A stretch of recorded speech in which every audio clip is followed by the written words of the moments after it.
if the figures continue at the figures that they are at the moment, bringing in a new town the size of East Kilbride at least every year, then it's not going to be very long until the Scots are a minority. The native Scots. And people go, oh, Alistair, native Scot.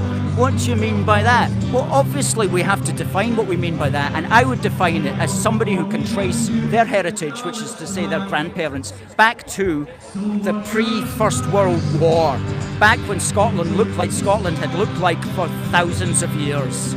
So if you can trace your heritage back to pre-World War I, if you've got grandparents who were living in Scotland, or indeed the wider United Kingdom at that time, then you have an absolute right to call yourself a native Scot or a native Briton.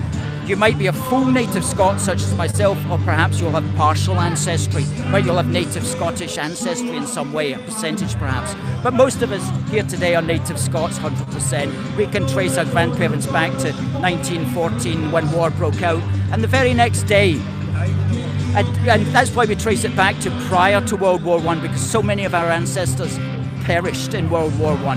It was an absolute slaughter, and many men who were alive on the 4th of August 1914 weren't alive the next day or the next 4 years. So we have to trace it right back to prior that terrible destruction.